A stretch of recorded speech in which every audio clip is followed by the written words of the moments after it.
আজম বলেন, বাবারা বাবারা ভালো কথা তোমরা বলেছো, কিন্তু তোমরা কি জানো না মহান আল্লাহ পাক আল্লাহ তাআলা যখন মুসা আলাইহিস সালাম কি ফেরাউন আঘাত করেছে, সঙ্গে সঙ্গে নীল নদ তার দলবল সহ আল্লাহ পাক পার করিয়ে দিয়েছেন। ও বাবারা তোমরা কি জানো না? আপনারা এখন দেখছেন পশ্চিম বাংলা বিখ্যাত বক্তা মাওলানা আমিনুদ্দিন নকশবন্দির ওয়াজ দেখছেন এবং শুনছেন। ভালো লাগলে লাইক কমেন্ট শেয়ার করতে ভুলবেন না। ইব্রাহিম খলিলুল্লাহকে বাঁচিয়েছেন আল্লাহ পাক ঘোষণা দিয়েছেন, কুলনা ইয়া নারু কুনি বারদান ওয়া সালামান আলা ইব্রাহিম, আয় আগ তুমি ঠান্ডা হয়ে যাও। এতটা ঠান্ডা হয় না ইব্রাহিম কষ্ট পায়, এতটা গরম হয় না ইব্রাহিম কষ্ট পায়, বরং তো আয় আগুন তুমি এমন হয়ে যাও আমার বন্ধু খলিলের যেন কষ্ট না হয়। আল্লাহ পাক আল্লাহ তাআলা আগুনটাকে ফুলের বাগান বানিয়ে দিলেন। আওয়াজ ঠিক করুন, কারণ আওয়াজ বসে রয়েছে আমার না, টানি না, মোটামুটি তাও একটু ভালো ভালো চেষ্টা করে। মেশিন আছে অনেক ভালো দামি, এখন মেশিন হলে চলছে। প্রেমিকে জালিতে আবার গিয়ে ওখানে বদনাম করবে বলে ওরা ভাসে যে কতটা লোক হয়েছে, কি বলতেছে, কারা ঠেলাঠেলি করেছে, কি বললো, কি হলো। দুশ্মনেরা থাকতে পারে না বাড়ি, ওরা ভাসে। মানে এমন আল্লাহর বন্ধু ডাকে তো সবকেই ডাকে। দুশ্মন তুইও আয়, প্রেমিক তুইও আয়। প্রেমিকের কাজ তোর আলাদা, দুশ্মন তোর কাজ আলাদা নাকি? দুশ্মনকেও ডেকে নেন, চোর আল্লাহর ওলিদের শান। জোরে বলে,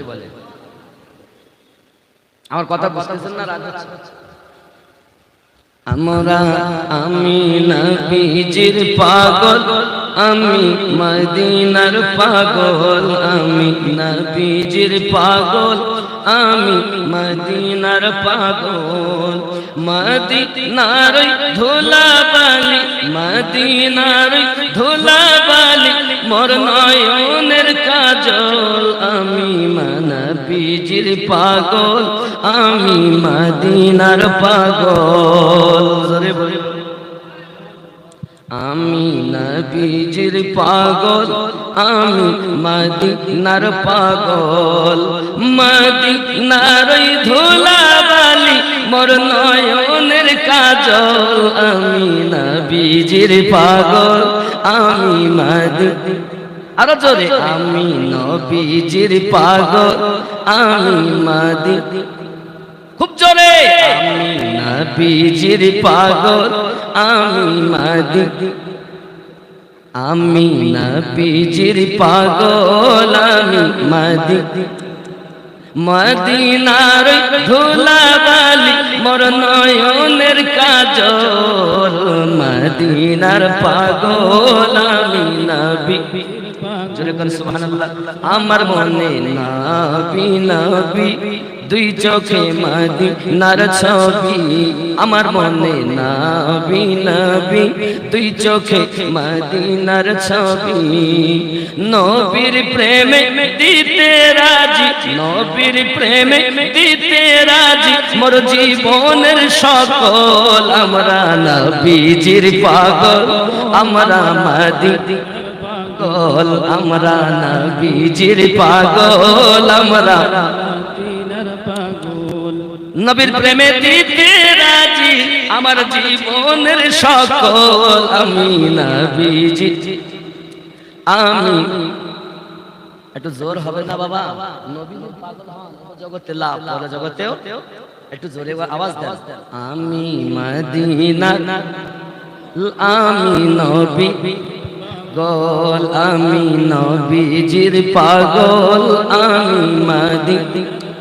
মদিনার ধুলাবালি মোর নয়নের কাজল, আমি নবীজির পাগল, আমি মদিনা। জোরে কোন সুবহানাল্লাহ। আমার মনে নবী নবী দুই চোখে মদিনার ছবি, আমার মনে নবী নবী দুই চোখে মদিনার ছবি। নবীর প্রেমে দিতে রাজি আমার জীবনের সকল, আমরা মদিনা, আমরা নবীজির পাগল। জোরে বলুন। শুনিলে মদিনার কথা ভুলতে পারি সকল ব্যথা শুনিলে মদিনার কথা, ভুলতে পারি সকল ব্যথা বুকের ভেতর ভেসে ওঠে, বুকের ভেতর ভেসে ওঠে মনে আনন্দের ঢল। আমরা মদিনার পাগল, আমরা নবী আরো জোরে, মদিনার পাগল, আমরা নবী, আমরা বলি আল্লাহর পাগল, আমরা নবীজির পাগল। ঠিক না? বলি আল্লাহর প্রেমে সব দিতে পারি, রাসূলের প্রেমে সব দিতে পারি। দেবেন না গো? আল্লাহ আমার আব্বা আমার খেয়াল করেন। আমার রোগের সকল ওষুধ আমার নবীর সালাম ও দরুদ, আমার রোগের সকল ওষুধ আমার নবীর সালাম ও দরুদ, আমার রোগের সকল ওষুধ দয়াল নবীর সালাম ও দরুদ।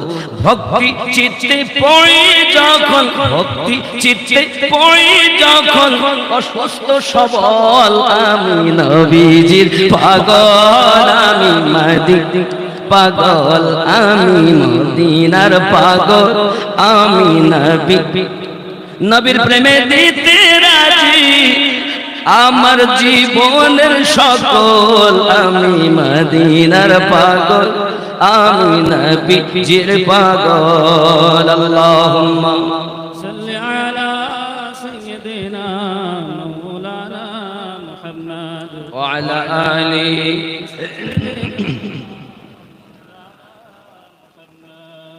আব্বা আমার গাউসে পাক বলেন, বাবা সম্ভবপর নয়, ইব্রাহিম নবীকে আল্লাহ নিজে হেফাজত করেছেন। আচ্ছা তোমরাই বলো, আমি যে অসুস্থ হয়েছি আমার আল্লাহ জানে কি জানে না? দেখে কি দেখে না? আল্লাহ নিকটে আছে না নাই?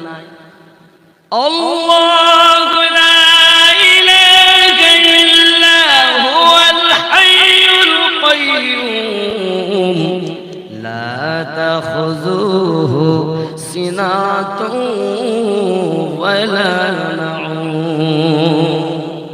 আল্লাহ ঘুমায় না। আল্লাহ ঘুমায় কি?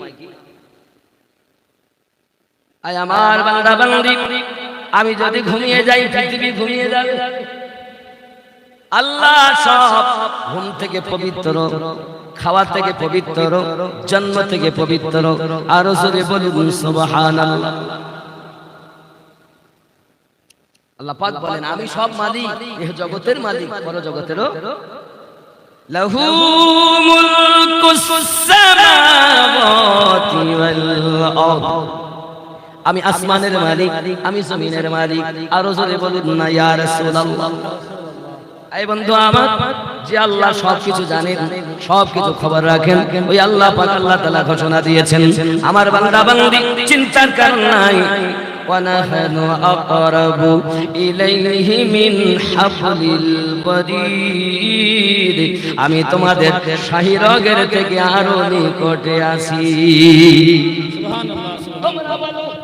যে আল্লাহ সব জাহানের মালিক, আসমানের মালিক, জমিনের মালিক, আমি আব্দুল কাদের জিলানী রাহমাতুল্লাহ আলাইহি, আমার যে অসুস্থতা হয়েছে এর রোগ কে দিয়েছে? বলে আল্লাহ। ভালো কে করবে? বলে আল্লাহ। আমরা অনেকে বলি ডাক্তার ভালো করবে। কে করবে? ডাক্তার। ডাক্তার ভালো করে না। দেখবেন প্রত্যেক ডাক্তারের প্রেসক্রিপশনে RS লেখা থাকে। RS, এই RS লেখার কারণ জানেন? RS লেখার কারণ আমি কিছু নয়, তারই প্রতি ভরসা, স্রষ্টার উপরে নির্ভরশীল। আমি শুধুমাত্র ওসিলা। জোরে বলুন সুবহানাল্লাহ। আর আমরা যদি মনে করি যে ডাক্তার আমাকে ভালো করবে, তাহলে ওষুধ খাওয়া হারাম হয়ে যাবে। ঔষধ সেবন করতে হবে শুধুমাত্র এই রোগের এই ঔষধ, এই রোগের ওই ঔষধ। ভালো করবে আল্লাহ, ঔষধ হলো ওসিলা, ভালো করবে। যদি আপনি মনে করেন আল্লাহ ভালো করে না, ঔষধই ভালো করে, তাহলে ওষুধ হারাম হয়ে যাবে। আর আল্লাহ পাকের প্রতি যদি ভরসা থাকে, ওই ঔষধ আপনার কাজ করবে, ওষুধ খাওয়া সুন্নাতে পরিণত হবে। জোরে বলে কথা কি বুঝেন? অনেকে মনে করে ঔষধ আমারে ভালো করেছে। কে ভালো করলে? তো ডাক্তার। ডাক্তার ভালো করে, টাকা ছিল বলে ভালো হয়েছে। অনেকে কথা বলতে পারে, তা নয় বাবা। আপনার হয়তো টাকা পয়সা, ডাক্তার, আপনার গাড়িতে করে জলদি করে পৌঁছালেন, এগুলো হবেই নাকি? অনেকের বাপ মা যদি মারা যায়, তা দেখেন মরণ কে দেয়? আল্লাহ দেয়। কিন্তু আল্লাহ কি একবার দোষ নেয়? কেন নেয়? কেন নেয় না?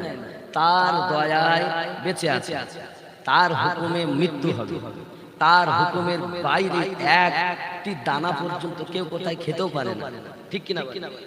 তারই যখন এত দয়া, তাহলে আল্লাহ মরণ দিচ্ছেন, আবার আল্লাহ দোষ নিচ্ছেন না? এ না নেওয়ার কারণ এক জায়গায় দেখেন। আগে যখন মানুষের মৃত্যু হতো, তখন আমি আমিনুদ্দিন যেমন আপনাদের সাথে জড়িয়ে এসেছি, এরকম ভাবে আজরাইল ফেরেশতা আসতো।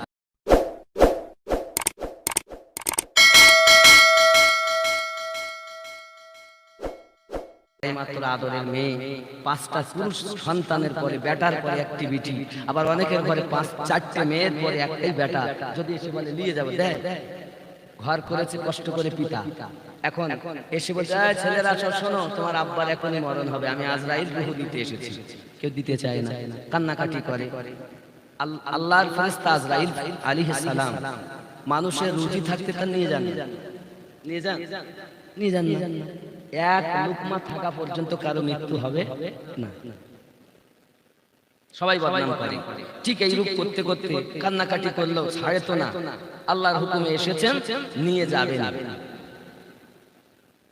এই রূপ করতে করতে আল্লাহর নবী মুসা আলাইহিস সালাম, আল্লাহর নবী মুসা আলাইহিস সালামের কাছে যখন আজরাইল ফেরেশতা পৌঁছিয়েছেন, মুসা নবী আজরাইলকে দেখে চিনতে পেরেছেন। চেনার সঙ্গে সঙ্গে আজরাইল ফেরেশতা কি এক থাপ্পড় মেরেছেন।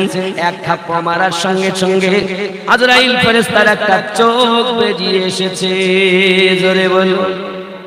ফেরেশতা নূরের তৈরি, কিন্তু মানুষের রূপ ধারণ করার ক্ষমতা আল্লাহ তৎকালীন দিয়েছিলেন। তৎকালীন মানুষ রূপে মানুষের রূহ নিয়ে যেতেন। এখন মানুষ রূপে নবী মুসা আলাইহিস সালামের কাছে এক থাপ্পড় যখন মেরেছেন, চোখ যখন ঠিকরে বেরিয়ে গেছে, আজরাইল ফেরেশতার চোখ ধরে রওনা দিয়েছে। এখন ফিরেছেন, ফেরেশতার চোখে মারলে চোখ বাড়িয়ে যায়, কত ওয়েট চলে থাপ্পড়ে। যখন মুসা নবী আসিয়ার কোলে আনন্দ করছেন, ফেরাউন এসে বলছে, আসিয়া রে, ছেলেটা তো দেখতে খুব ভালো, তা আমার কাছে একটু দে, আমি একটু আদর করে চুমা খাই। ফেরাউন কোলে নিয়েছে, বুঝতে পেরেছেন?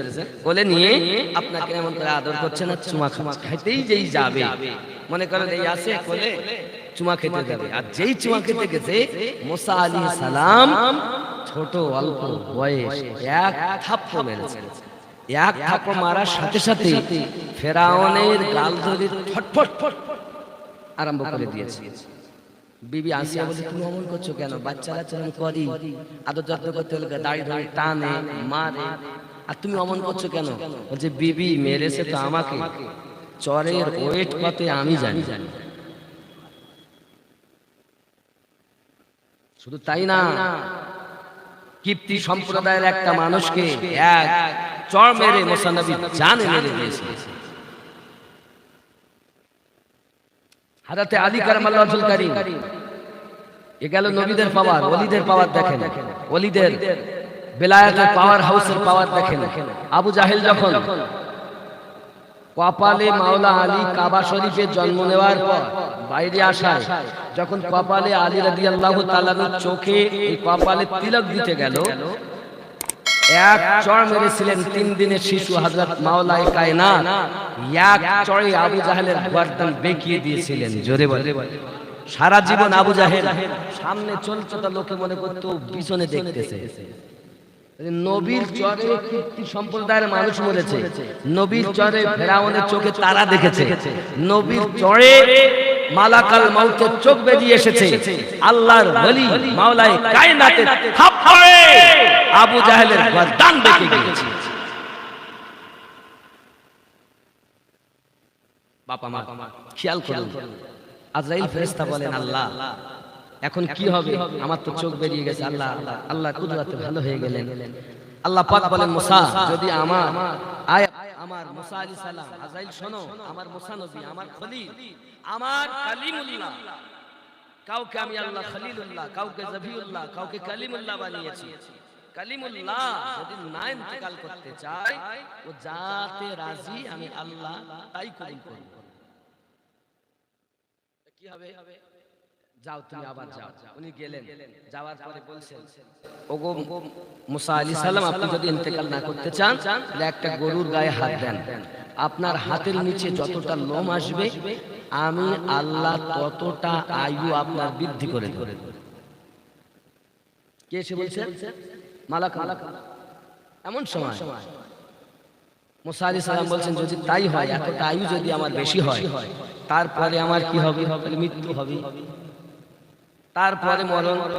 মুসা আলাইহিস সালাম বলেন, যদি সেই মৃত্যু হয়, দুনিয়ায় যখন থাকার জায়গা না, তাহলে আমার এখনই ভালো। মুসা আলাইহিস সালামের রূহ আজরাইল ফেরেশতা নিয়ে গেলেন। বাবা, কিন্তু আজরাইল ফেরেশতা যে চড় মেরে চোখ বার করে দিয়েছিলেন, মুসা নবী চলে যে গেছেন, সঙ্গে সঙ্গে আজরাইল ফেরেশতা বলেন, আল্লাহ আমি আর যেতে পারবো না। কেন? একটাই কারণ, আমি মানুষের রূহ নিতে যাই, সবাই আমাকে বদনাম করে, দুর্নাম করে, কাকুতি মিনতি করে, হাত পায়ে ধরাধরি করে, নিয়ে যেও না বাপকে, নিয়ে যেও না বেটাকে, নিয়ে যেও না বিটিকে, নিয়ে যেও না মাকে, নিয়ে যেও না বন্ধুকে, হাত পায়ে ধরাধরি করে। ওগো আল্লাহ, আমি যেতে পারবো না, এর দায়িত্ব আমি আর নিতে পারবো না, সবাই আমাকে বদনাম করে। আমি এসেছি কিছু করে যাইতে, বদনাম তো আমার, মরণ আল্লাহ দিচ্ছে, কিন্তু নিতে দেশে আজরাইল ফেরেশতা, দোষ আজরাইলের, আমি যেতে পারবো না। আল্লাহ পাক বলছেন, ওগো ফেরেশতা শোনো, দোষ আজ থেকে তোমারও কেউ দেবে না, আমি আল্লাহও দোষ নেব না, মরণ আমি নিজেই দেব, কিন্তু মরণের দোষ আমি, রাস্তায় এপার থেকে ওপার যাচ্ছে, দেখে গাড়ি এসে মেরে দিয়েছে, মরণ কে দেয়? আল্লাহ। আর আমরা কি বলি, কিভাবে মরলো বল? অ্যাক্সিডেন্ট করে মরণ দিব আমি আল্লাহ, বান্দা বান্দি তোরা কারণ খুঁজে বেড়া। আল্লাহর কেউ দোষ দেয়? কেউ দেয়? বলেন আপনারা কেউ দিয়েছেন? তো দেন।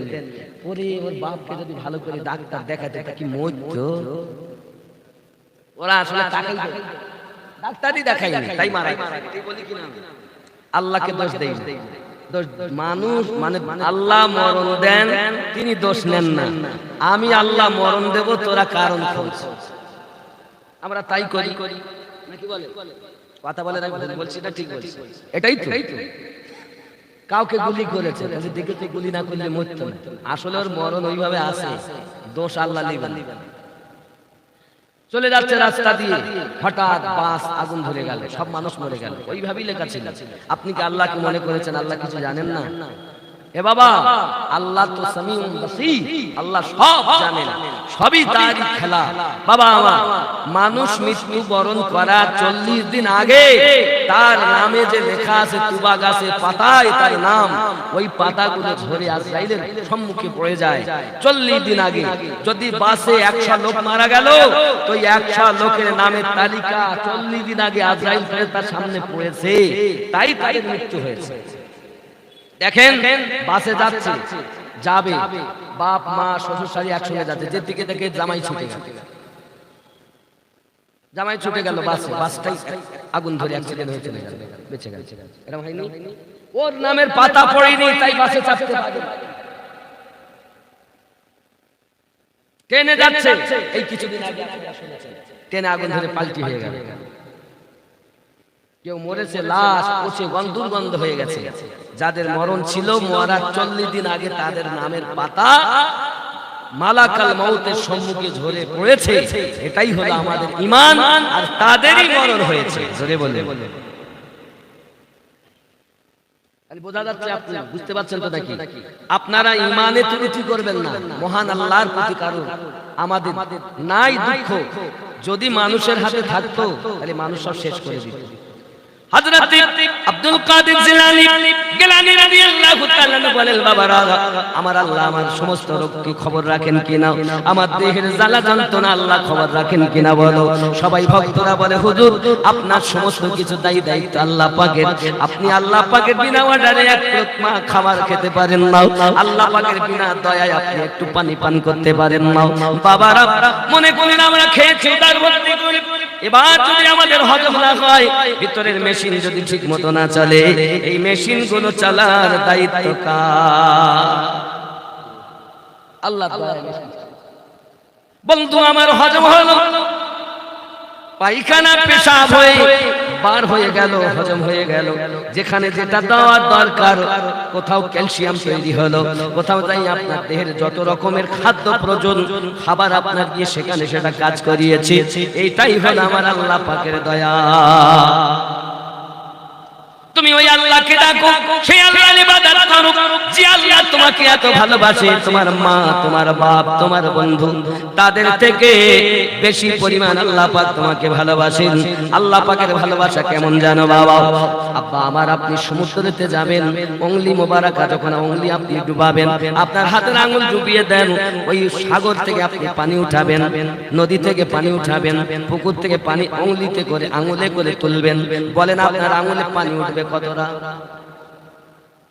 এই আঙুলে পানি উঠবে যদি পুকুরে, হাত আঙুল তুললে কতটা পানি উঠবে? 1-2 ফোঁটা, তার বেশি তো উঠবে না।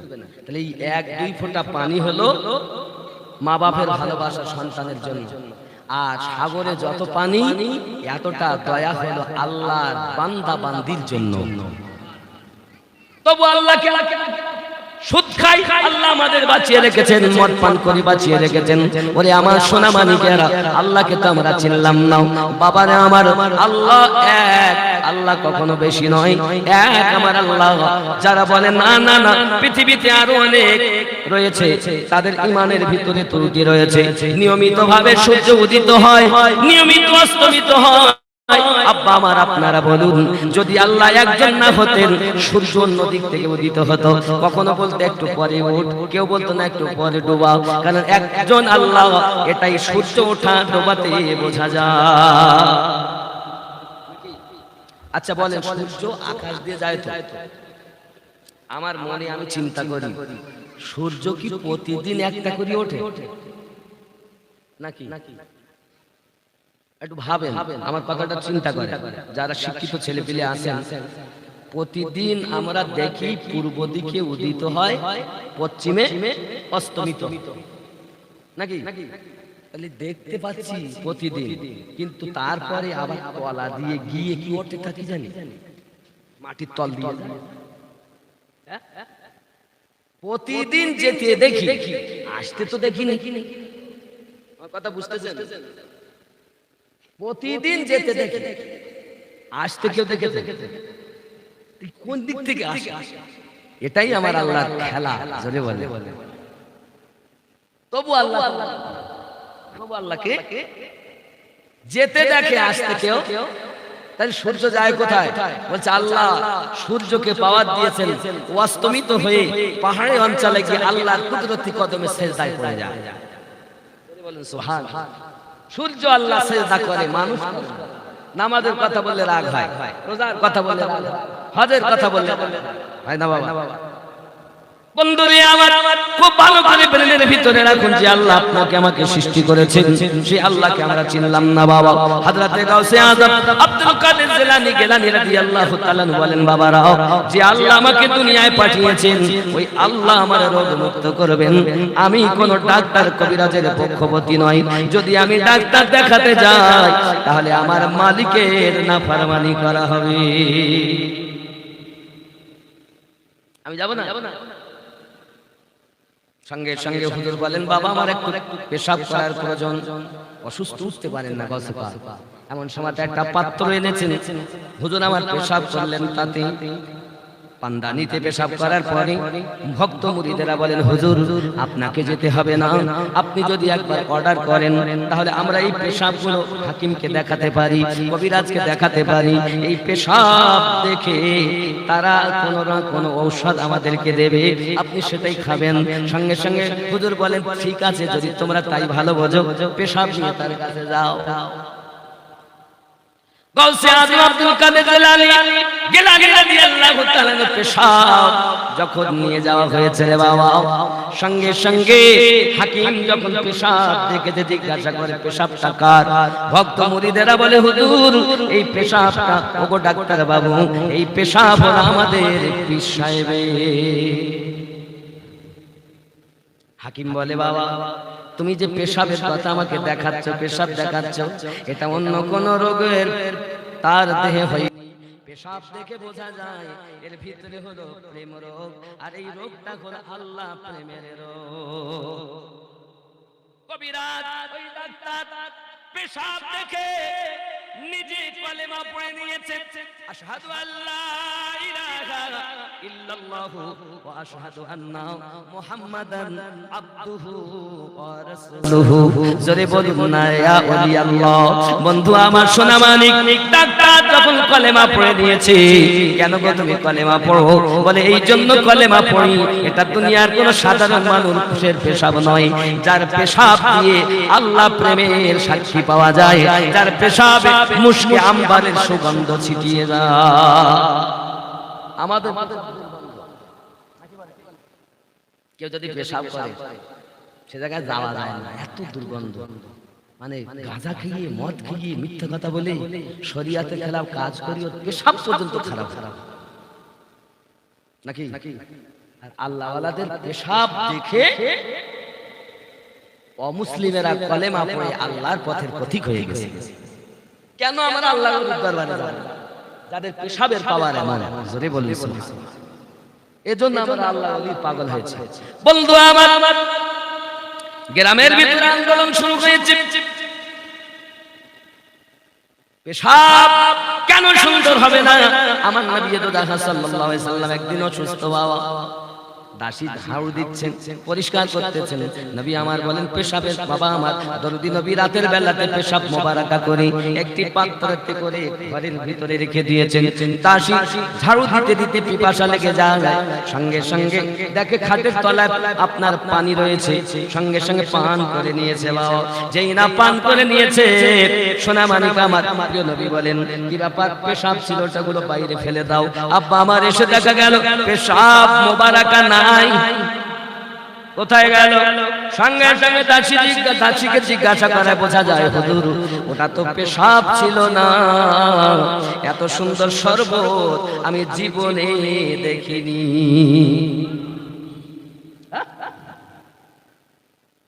পেশাব মোবারকা করে নবী রেখেছেন,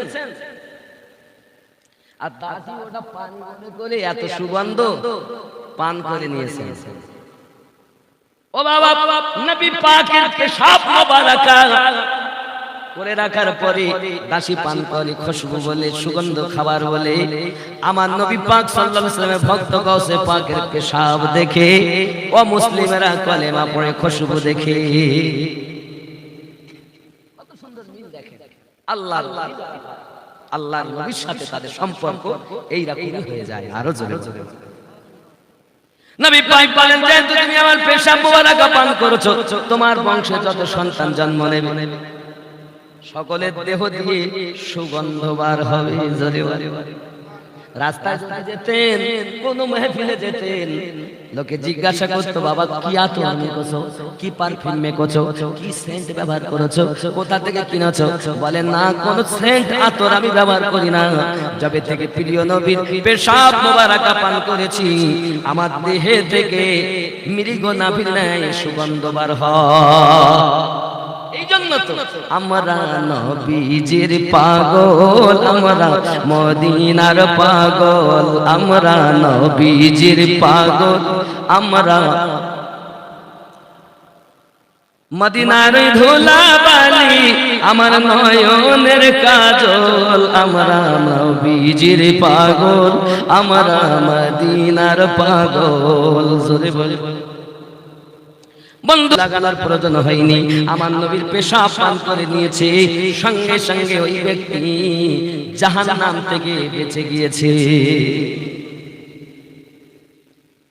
সেই নবীকে চিনলে না। আব্বা আমার গাউসে পাক রাদিয়াল্লাহু তাআলা আনহু পেশাব মোবারক দেখে যখন ডাক্তার কলেমা পড়েছে গ্রামের, আপনি কেন কলেমা পড়লেন? কেন পড়লেন? বলছে আমি যে কেন পড়েছি তার কারণ যদি তোমরা জানো তাহলে আমার সঙ্গে চলো। এখন প্রায় 400 মানুষ, কয়শো বললাম? 400 গ্রামের মানুষ সব ওই হাকিমের সঙ্গে তার ঘরে গিয়েছে, ওই ডাক্তারখানায় গিয়েছে পেশাব দেখাতে। উনি নিয়ে গিয়েছেন পেশাব দেখানোর জন্য। আর এরা মনে করছে কি দেখাবে, দেখি 400 মানুষ গিয়ে দেখতেছে এক পাত্রে নিয়ে আসছে যে কি এত সুগন্ধ, এই তো আমি কলেমা পড়েছি। বিষয়টা কি? এটা তোমরা যা মনে করছো পানি বা কোনো শরবত, কিছু না। এটা হলো আমি আব্দুল কাদের জিলানী গিলানী রাদিয়াল্লাহু তাআলা আনহুর পেশাব, কি রোগ তার দেহে আছে এটা দেখানোর জন্য, পরীক্ষার জন্য আমার কাছে এনেছে। এই পেশাব থেকে আমি কলেমা পড়েছি। 400 মানুষ বলেন যে মানুষের পেশাব এত সুন্দর সেই মানুষটা প্রকৃত আল্লাহওয়ালা। ওই 400 গ্রামে খ্রিস্টান গাউসে পাকের কাছে কলেমা পড়ে মুসলমান। ওলি আল্লাহর চোখে হয়নি, খালি পেশাব দেখে কলেমা